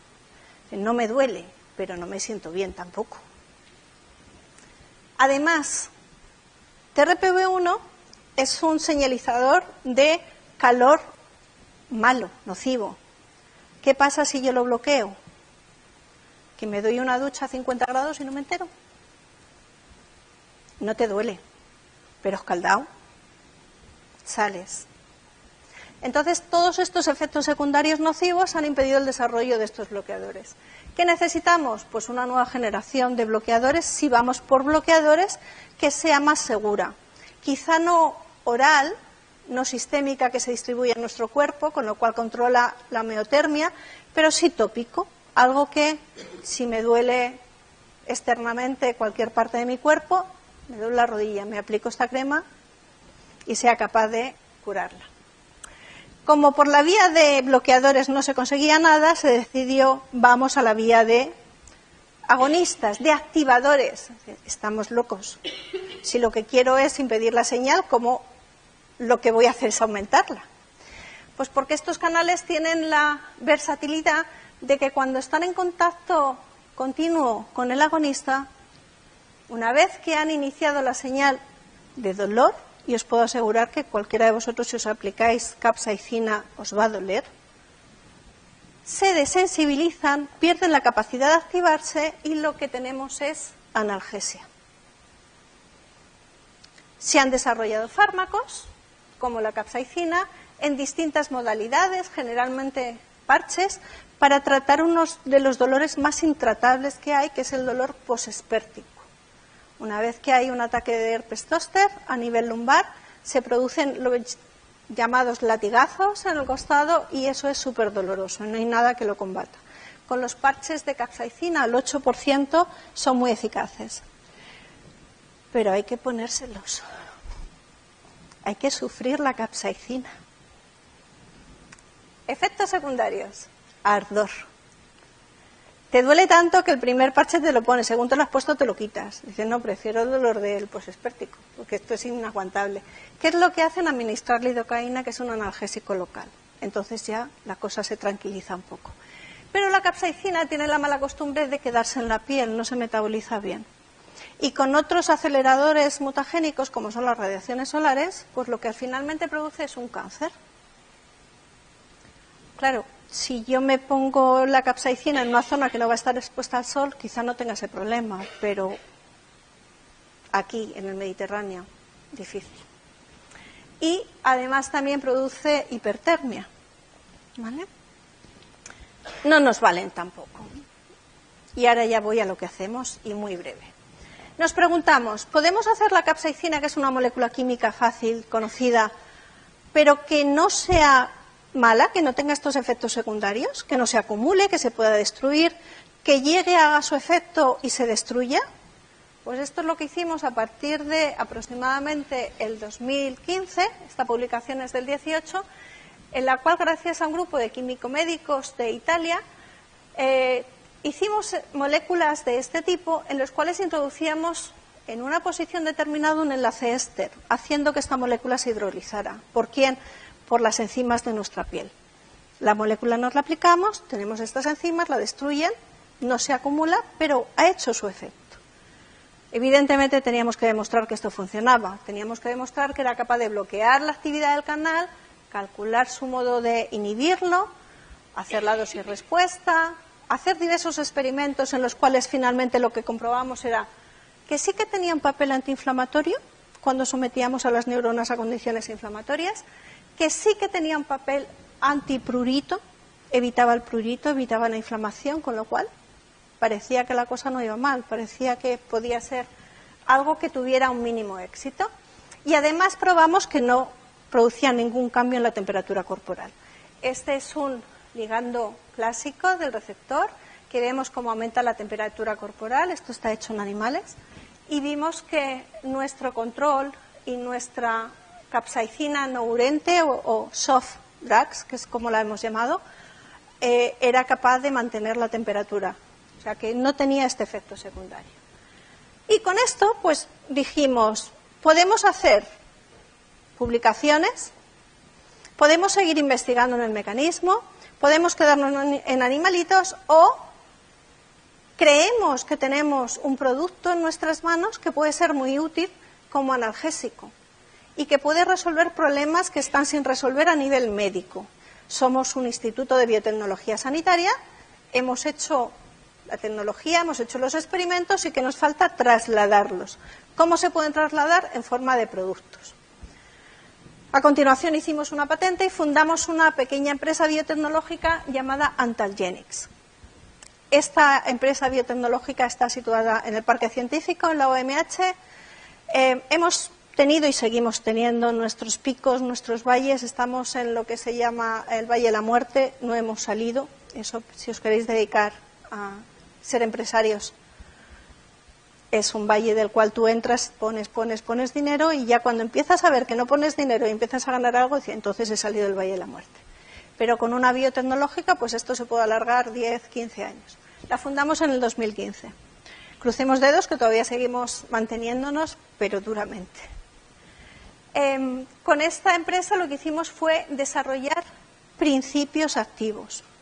El desarrollo de un fármaco lleva mucho tiempo, pensamos que no teníamos ese tiempo ni ese dinero, entonces nos hemos inclinado por el desarrollo de lo que llamamos cosmecéuticos.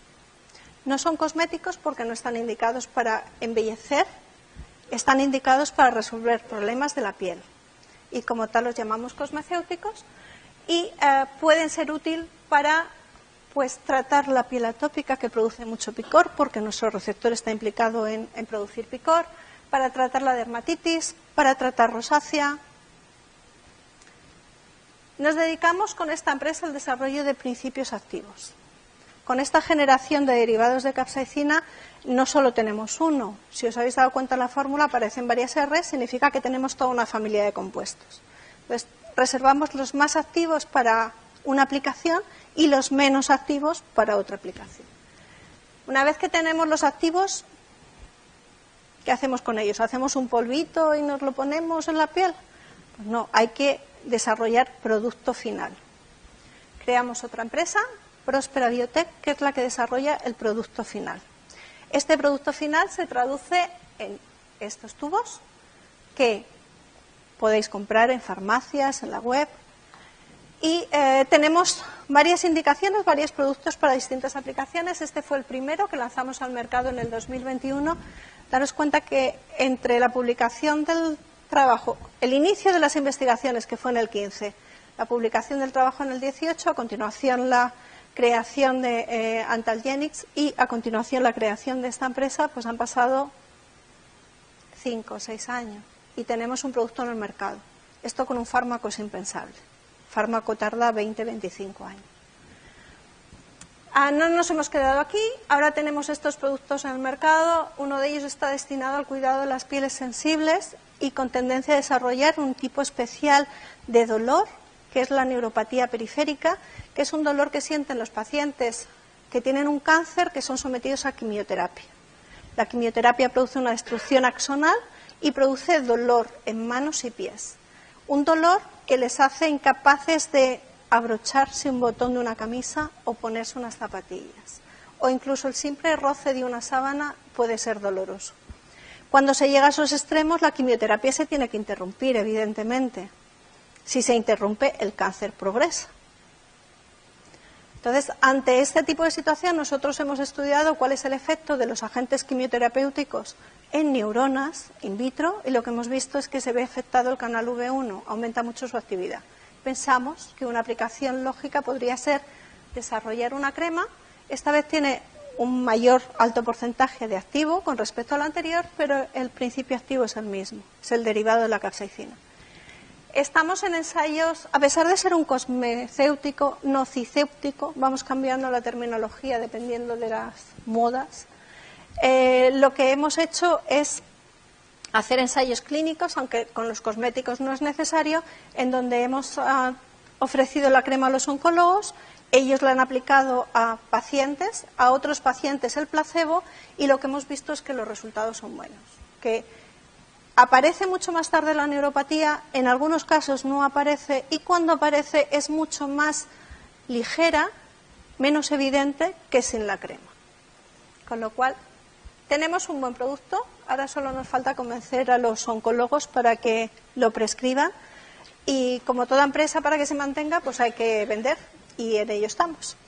Además tenemos esta otra crema, Ecrisense, que ayuda a o evita la sudoración excesiva, y los componentes son derivados de TRPV1, que también está implicado en sudoración, pero además otras moléculas que descubrimos en nuestra investigación, a lo largo de nuestra investigación, que lo que hacen es evitar el proceso de exocitosis. Finalmente lo que hacen es evitar la sudoración. Y una última, Bulbisense. ¿Por qué hemos desarrollado esta crema? Es muy parecida a Nocisense, tiene el mismo principio activo, pero evita el picor en una zona muy particular, en una zona femenina íntima, a nivel vulvar, porque era una demanda. Nos pusimos en contacto con los distintos médicos, los cuales trataban alteraciones en la piel que podían dar cuenta de un nuevo producto, y entre ellos estaban los ginecólogos, que nos dijo que no hay una crema que sea buena para el picor vaginal. Pues desarrollamos este producto. Y esta es la historia de nuestra traslación, de nuestra investigación desde la biofísica, el estudio de los canales iónicos, a finalmente desarrollar un producto que está en el mercado. Esto no acaba aquí, seguramente. Ahora nosotros también estamos implicados en desarrollar nuevos productos para tratar este canal, sobre todo para el melasma, junto con un proyecto que tenemos con la Asociación de Agricultores de la Comunidad Valenciana, de Asaja, para de extractos de fruta extraer activos que puedan ser útiles para modular este canal. Estamos desarrollando, ya está en fase clínica 3 aprobada, y este es un producto farmacológico que lleva un recorrido muy, muy corto realmente, desde el 2015, para el tratamiento del ojo seco. El ojo seco se produce, entre otras cosas, porque el canal TRPM8 no produce la lacrimación adecuada. Entonces, hemos desarrollado un agonista. Hicimos también un spin-off, en este caso con el profesor Carlos Belmonte del Instituto de Neurociencias, es un neurofisiólogo muy renombrado, y después, esto fue en el 15, han pasado apenas 10 años y ya está en fase clínica 3 acabada y estará en el mercado próximamente. Y bueno, pues otros canales también implicados, por ejemplo el V3 en alopecia, estamos intentando también desarrollar algún producto. Y bueno, pues cosas que hemos aprendido de este sistema nociceptivo, que es apasionante. ¿Vale? Aquí tenéis algunas de las cosas un poco más teóricas, como que es un componente del tacto. El descubrimiento de cuál es la entidad molecular pues abrió la puerta a desarrollar nuevos productos para muchas cosas. Los termorreceptores son sensores polimodales y gracias a ello, que responden a distintos estímulos, se han podido aislar, purificar y desarrollar nuevos compuestos. En esta diapositiva os quería traer un poco las contribuciones de la física a la medicina para intentar engancharos, para que veáis lo importante que es estudiar las leyes físicas aplicadas al campo biológico, porque se pueden desarrollar muchas aplicaciones, muchos instrumentos, y contribuye al desarrollo de nuevos fármacos, al desarrollo de nuevas moléculas para el bienestar de la humanidad. Y como conclusión y para finalizar, pues eso, que os animo a considerar la biofísica como un futuro campo de estudio en el cual os podáis integrar y en el cual podáis resolver problemas que todavía quedan por resolver, que son unos cuantos. Y con esto doy por terminada mi charla, espero no haber resultado muy pesada, y gracias.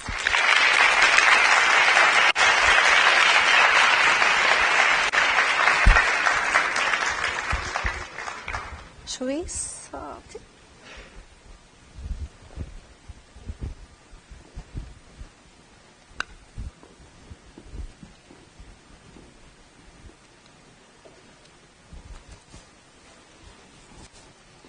Si hay alguna pregunta. Sí.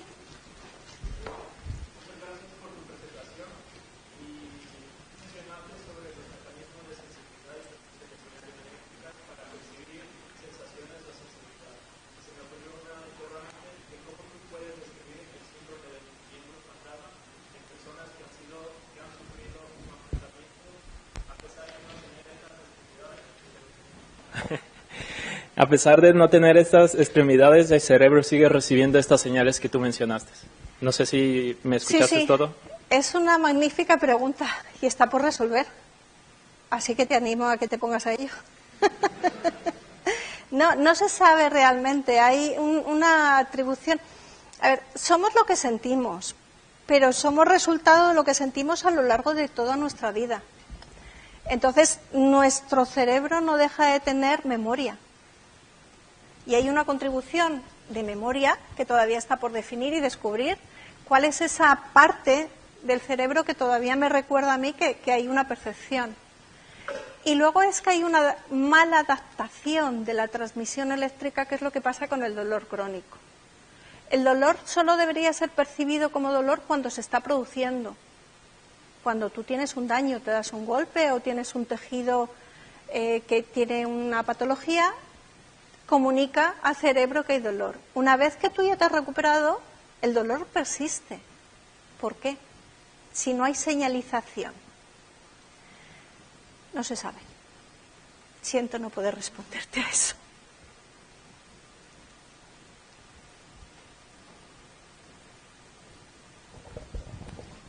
Bueno, muy interesante. He visto que habéis cerrado 2 rondas de inversión en Capital Cell.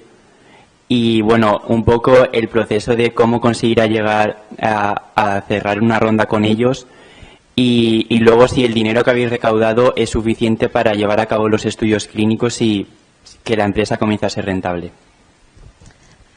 Pues muchas gracias por tu pregunta. El cómo consigues cerrar una ronda con Capital Cell es persistencia, convencimiento.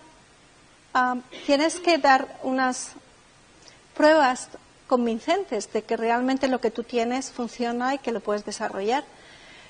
El problema es que nos movemos en el mundo indefinido de los cosmecéuticos, nutracéuticos, no sé qué céuticos. Y eso no es marketing. Y si no tienes marketing, no vendes. Tú un fármaco cuesta mucho desarrollar, pero es un fármaco. Y el concepto que se tiene y para lo que sirve y lo que es, tú no necesitas publicitarte. De hecho, en cuanto un fármaco se publicita, deja de recibir dinero y ya no entra en seguridad social.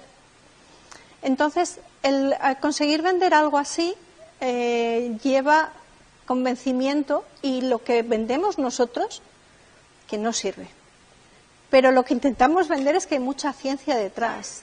O sea, nosotros no vendemos un cosmético por el hecho de que este cosmético te va a aumentar la hidratación de la piel.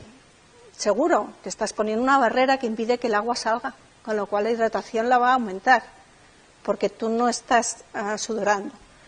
Pero cuando vendes una cosa con una clara orientación, una diana, tú tienes una diana molecular, una diana que además ha sido demostrado que está implicado en muchos procesos. Al final convences así a los inversores del Capital Cell. Y con un plan de financiación coherente. O sea, no puedes decir que en 6 meses vas a vender 1 millón de unidades, si en el primer mes has vendido 14. No cuela. Pero bueno, pues debemos de convencerles y hemos cerrado 2 rondas, con lo cual también es cierto que nos apoya gente que está en el mundo de los negocios, en biotech, y que ha conseguido hitos importantes, con lo cual esto ayuda siempre. ¿Y la otra pregunta era? Sí. No, nunca. Nunca es suficiente. Siempre necesitas más. Ahora mismo estamos en la etapa que necesitamos gente de ventas. Hemos tenido 3, 4 agentes de ventas. Estamos ahora en una época de crisis y nos hemos tenido que reducir plantilla. Entonces, tenemos un agente de ventas para toda España. Lo que estamos haciendo es negociar con el comercio fuera de España, con el comercio exterior. Entonces tenemos negociaciones con Emiratos Árabes ahora mismo, tenemos también negociaciones con Colombia y estamos viendo de hacer algo. El mundo de los negocios es complicado, necesitaríamos aquí no solo una semana de biofísica, bioeconomía, biofísica, economía, sino un máster completo. Pero al final lo que descubres es que tú puedes tener un producto excepcional que sea muy bueno, pero si quieres desarrollarlo rápidamente y no ir a fármaco, necesitas eso, mucho empuje, mucho dinero. Y aunque sea muy bueno y convenza, nosotros vamos a sesiones clínicas a hablar con médicos y se quedan todos impresionados. ¡Qué bien! ¿Cómo funciona? Cuando el médico sale a la sesión clínica se va a ver al paciente fulanito, menganito y se ha olvidado de tu producto. Y como no tengas un agente de ventas ahí recordándoselo, no haces nada y le des algún regalito y no tenemos economía para eso, pero no, nunca es suficiente, así que os animo a invertir. Estamos abiertos. ¿Sí? Perdona. Nada, gracias por la charla. Bueno, siguiendo tengo 2 preguntas. Voy a hacer primero la que tiene que ver con el tema de los negocios. ¿Cuál fue la ventaja de dividir vuestra empresa o fundar 2 empresas diferentes en lugar de una con 2 subdivisiones? Muy buena pregunta. La experiencia nos ha dicho que si resultas atractivo, date cuenta que es una spin-off. Es una spin-off muy pequeñita, está salida del mundo académico. Entonces, no tenemos capital, no tenemos tampoco capital humano. ¿Y cuál es nuestro gran deseo? Que alguien nos vea y nos compre. Si tú haces una y te compran, se te ha acabado.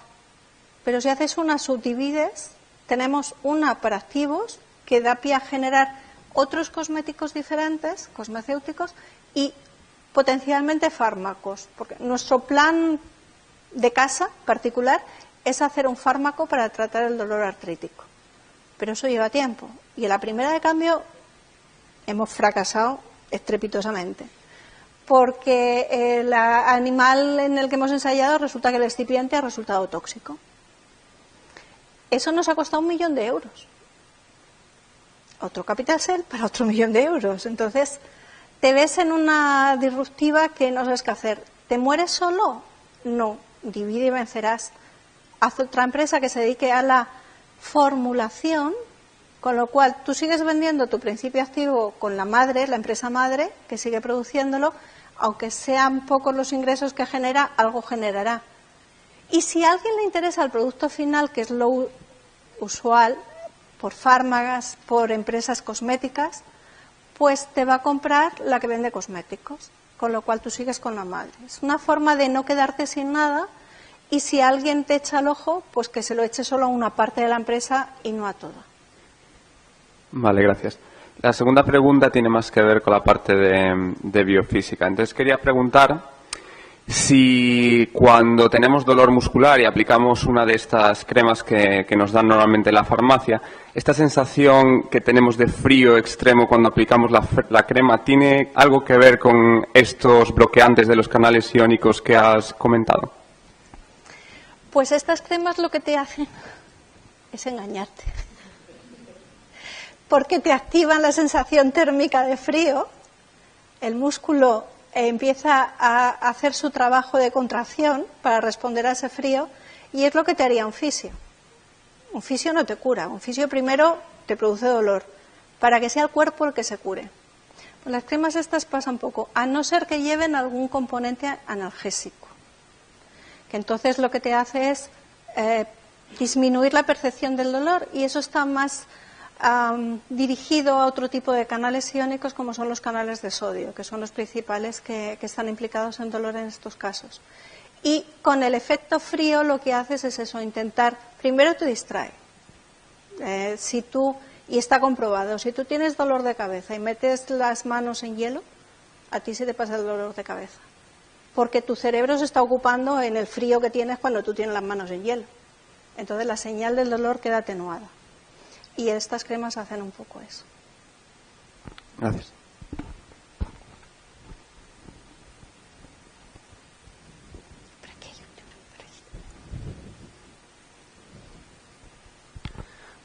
Hola, muchas gracias por tu presentación. Tenía una pregunta. Cuando hablas de dolor crónico, ¿este dolor se produce aunque no haya un factor que esté desencadenando la señal, o por un mal funcionamiento de la proteína receptora? Y bueno, en caso de que sea porque hay una señal que está causándolo, ¿por qué no atacar la señal que inicia este dolor? Pues también muchas gracias y buena pregunta, para lo cual no tengo una respuesta así como definitiva. El dolor crónico es debido a una iniciación fisiológica que no se resuelve. Entonces tú tienes un dolor por una patología determinada, y cuando esa patología se va, debería recuperar la función normal, pero haya habido una reorganización del circuito que hace que perciba continuamente la sensación del dolor, aunque el origen ya no esté. ¿Cómo se reorganiza ese circuito? No depende de un receptor ni de un sensor, depende de varios. E incluso depende de cada individuo. Hay individuos más sensibles al dolor que otros. Nosotros tenemos casos, y estamos estudiando migraña y neuropatía periférica. Y en la neuropatía periférica vemos que hay personas que se someten al tratamiento de quimio y tienen neuropatía, y hay personas que se someten al tratamiento de quimio y no. Y queremos ver cuáles son las diferencias en las terminales que van a la piel, que son las que sienten al final este dolor. Pero el proceso por el cual el dolor se cronifica no se conoce. Reorganización de circuitos, pero ¿cómo? ¿Quién lo induce? ¿Por qué? ¿Y por qué no vuelven a ser normales esos circuitos después de un tiempo? No se sabe. Ahí estáis vosotros.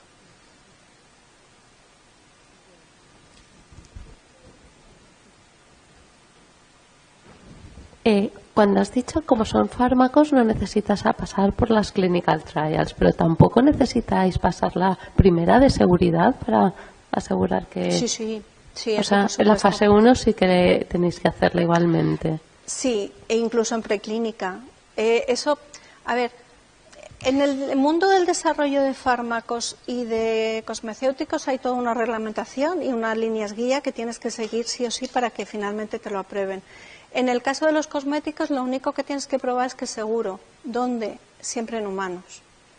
Por eso, cuando nosotros sintetizamos estos compuestos, hicimos una familia muy extensa, porque si has probado los compuestos en animales, nunca te los van a probar para que los califiques como cosméticos, porque por ley la palabra cosmecéutico no existe. Pero nosotros nos insistimos en ponerla porque está justo en la línea borde. Entonces, lo que hacemos una vez que tenemos la crema, vamos a una CRO, a una empresa externa, porque incluso nosotros dentro de la universidad tampoco lo podemos hacer porque somos juez y parte. Vamos a una empresa externa y ellos hacen un control de seguridad. ¿Qué pasa? Que al ser tópico, la seguridad es muy fácil, porque lo único que tienes que hacer es aplicarla durante un tiempo determinado con oclusión para que se acorte y con un número muy reducido de personas. Si no se observa ninguna reacción adversa, rojez, que aumente la temperatura de la zona y demás, lo consideras como seguro. No es lo mismo que un oral, que tienes que hacer muchas más pruebas. Y una cortita también más relacionada con lo que decíamos del dolor y la sensación. Algunos tratamientos para el dolor son tratamientos no farmacéuticos, sino más físicos, pues con ondas a los nervios. ¿Podrías elaborar un poquito sobre eso? Sí, al final es un circuito eléctrico el que interviene. Igual que tenemos señales inhibitorias, tenemos señales excitatorias. Entonces, lo que ocurre es que cuando hay dolor, nuestro circuito neuronal está un poco sobreactivado.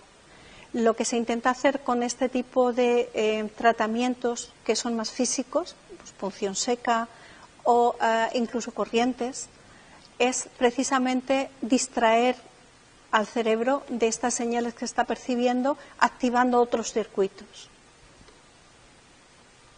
No soy médico ni nada, pero la base es esa.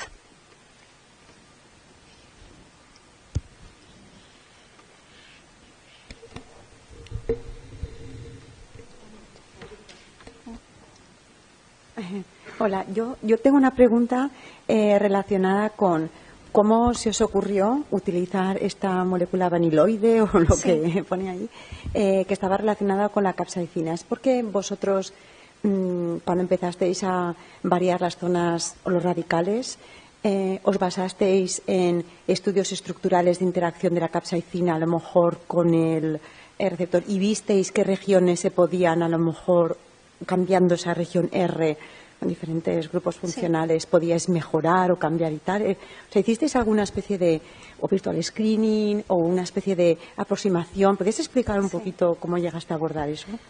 El llegar a coger la capsaicina es una cuestión de brevedad. Tienes una molécula que ya funciona, pues quítale lo que no funciona de la molécula. Entonces, como es una molécula que se acumula, que no se metaboliza, pues lo que hicimos fue hacerla que se metabolizara y romperla. Entonces, el punto crítico de escoger la capsaicina fue porque ya sabemos que es un agonista del canal que además está en clínica, con lo cual la cortamos. Si conseguimos hacer algo muy similar, la respuesta va a ser muy similar. Y lo primero que hicimos fue introducir el éster. Y luego, en los distintos radicales, en uno de ellos, el que lleva el anillo vainilloide, lo que lleva es una molécula de yodo, que no es casual, que es porque existe la resinaferotoxina iodada, que es un bloqueador brutal de este canal. Dijimos, ¿y si le ponemos yodo, hacemos que la misma molécula que antes era agonista pueda resultar antagonista? Esa fue la hipótesis. Luego, evidentemente, lo probamos y funcionó. No hicimos el screening habitual por computación porque solo teníamos 80 compuestos y los probamos en bancada directamente. Luego lo que sí hicimos fue un CUSAR, una correlación entre estructura y función. Veíamos cuál era el que funcionaba mejor, que era lo que tenía, lo enfrentábamos a la molécula del canal. El canal se ha resuelto hace poco, la estructura, y no del humano, con lo cual tenemos ahí un problema de modelado importante. Gran parte de los fracasos en los fármacos son que tenemos todo animales y cuando trasladamos al humano falla el 99%. Entonces aquí lo que hicimos fue probar en bancada. Sí que teníamos el clon del DNA del V1 humano, los pesábamos en células humanas y con eso hacíamos cribados viendo cuál funcionaba mejor, cuál daba una dosis respuesta mejor y cuál peor. Pero fue algo de, vamos a hacer una familia grande, primero para patentar y segundo para tener la posibilidad de dedicar unos cuantos a cosmético y otros cuantos a farma. Esto viene de que nosotros llevamos creando empresas desde el 99. Entonces aquí está la mente pensante, es Antonio Ferrer, que os lo he presentado antes. Antonio Ferrer estudió en Alicante, hizo químicas y él es biofísico, o sea, totalmente opuesto. Y estuvo en Estados Unidos más de 7 años hasta que la OMS lo captó y él vino con la idea del Silicon Valley. Esto hay que trasladar, esto hay que hacer negocio y aquí es como funcionan las cosas en Estados Unidos, vamos a trasladarlo a España. Y lo primero que hizo él, que vino trabajando con la toxina botulínica, un veneno muy, muy potente, pero que se utiliza en estética. ¿Qué tiene la toxina botulínica? ¿Cómo la podemos hacer más pequeña para que no haya que inyectar? Entonces, en el 99 patentó una molécula que, si algunas sobre todo, leéis la composición de los productos estéticos, se llama girelina. Es un péptido de 6 aminoácidos que lo que hace es un efecto muy parecido a la toxina botulínica y bloquea la exocitosis, bloquea la liberación de neurotransmisor, por lo tanto bloquea la contracción muscular, por lo tanto la arruga se relaja. Pues esa patente que se creó en el 99 se empezó a vender a las top de belleza, Estée Lauder, L'Oréal por supuesto, y fue el boom del desarrollo de péptidos para estética. Entonces, todo este aprendizaje a lo largo de un montón de años, en compañía de gente que se dedica a los negocios, pues ha hecho que al final te vayas perfeccionando en la creación de empresas y esta idea de divide y vencerás, esas 2 empresitas y no solo una, pues todo ha sido fruto de la experiencia previa. También es cierto que en el primer año que fundamos el instituto creamos una superempresa para que todos los compuestos que salieran de nuestro alto rendimiento intelectual acabaran patentándose y fracasó estrepitosamente. Esas lo que tienen es insistir y es como Churchill decía en su momento que el éxito no es llegar, ver y vencer, sino el arte de saber levantarse cuando te has caído. Y eso Antonio lo hace muy bien, le conoces. Y nos entusiasma a todos también. Sí. En primer lugar, muchísimas gracias por la conferencia y por todo lo que han aportado. Y la pregunta es la siguiente, aunque sea un poco obvia o frívola. Pero con los últimos avances tecnológicos y políticos en cuanto a inteligencia artificial y desarrollo, como por ejemplo que la última inteligencia artificial pudo desarrollar de Google, de Gemini, pudo predecir plegamiento de proteínas, la pregunta es ¿cómo involucran las inteligencias artificiales en los distintos ámbitos en los que estáis vosotros o grupos ajenos? Pues muchas gracias por tu pregunta, muy pertinente y en todo. Nos puede ayudar a cortar en mucho trabajo que hacemos muy mecánico, muy metódico. Vas, por ejemplo, a hacer un estado del arte de algo. La inteligencia artificial lo que tiene, entre otras muchas cosas, es la capacidad que tiene para hacer lo que a ti te llevaría años. Entonces, haciéndole las preguntas adecuadas, tú puedes definir muy bien cómo está el estado de las cosas, de lo que tú quieres hacer, que se ha publicado. Eso te llevaría a buscar en Google, buscar en PubMed, buscar en JCR la cantidad de miles de millones de artículos y cada vez más, porque la expansión en publicaciones es ingente y no tienes vida material para eso. Entonces, en ese sentido te ayuda mucho, pero no sustituye en ningún caso de momento. Ni estoy a favor ni estoy en contra. Creo que es una herramienta que bien utilizada puede ayudar mucho en el trabajo del día a día, a cualquier persona, pero yo creo que a los científicos mucho más, porque te abre mente, te abre espacios y te da lugar a pensar en cosas que antes no se te habían ocurrido. seguramente progresará y seguramente que en unos cuantos años, no sé si va a hacer las cosas por ti, se necesitan otras cosas aparte de la inteligencia. Pero la forma de pensar y la forma de hacer las cosas, yo creo que en poquitos meses, diría, va a cambiar mucho. Y a nivel docente, que es al final lo que hacemos muchos de los que estamos aquí, ya nos ha cambiado. Yo ya no mando trabajos escritos a mis alumnos. Si sirvieran para algo, si se los leyeran y luego supieran o fueran capaces de corregirlos, porque cometen muchos fallos. Pero ahora ya pues trabajamos en aula, pero con inteligencia artificial.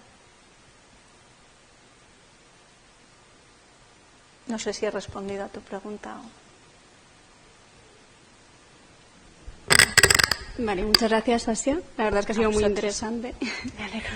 Y nada, yo quería aprovechar que da poco tiempo, pero quería abrir las preguntas para que nos podáis hacer preguntas a todos los que estamos aquí en la mesa. O si queréis poner algún tema sobre la mesa para poderlo debatir. Tenemos 10 minutos y si no, pues continuamos mientras nos tomamos la pizza. Igual es... bueno, sí. Bueno, pues hacémoslo.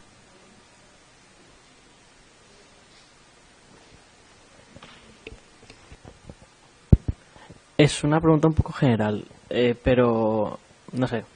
Se ha hablado mucho del tema bioquímico y farmacológico.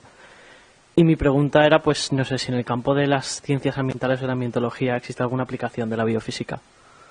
Es un poco general, pero no sé. Por poner algún punto de interés en esto.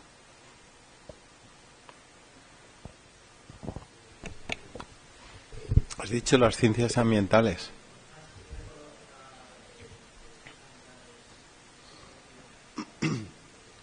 Yo te puedo dar un ejemplo que no sé hasta qué punto se adapta o no se adapta, pero otras de las cosas con las que yo he trabajado y sigo trabajando es en epidemiología, pero desde el punto de vista de la ecología.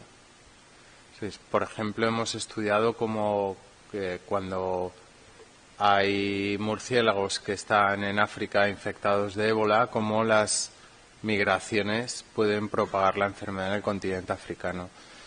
Y eso, de hecho, está directamente conectado con el mundo de la ecología y el cambio climático, porque esas migraciones están condicionadas por cómo esos animales siguen la ruta de la comida cada año.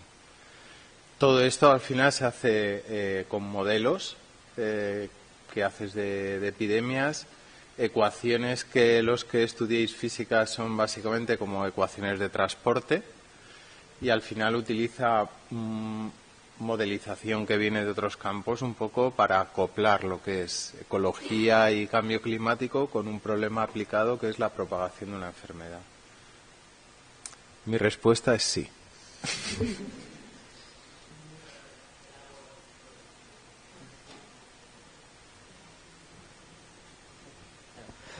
Muchas gracias. Era por, no sé, por ver un poco si había algo ahí. Sí, jo crec que com que hem de deixar esta sala abans de les 6:30, falten 5 minuts. En principi, Domino's ens hauria de dur les pizzas a les 6:30. Per tant, jo crec que és bon moment perquè el traslladem. No es tracta d'acabar les preguntes, sinó traslladar les preguntes al bar. Tenim muntades fora del bar en la terrassa una taula on està la beguda i les pizzas. Creiem que no n'hi ha limitació de beguda, és a dir, que no és només una cervesa la que vos podeu fer, un refresc el que vos podeu fer, sinó que si s'allarga la conversa podem estar més ratet. Vull acabar agraint-vos a tots la participació, per suposat a Àsia, per haver vingut a esta jornada. Ha estat fenomenal, moltes gràcies, Àsia. De nou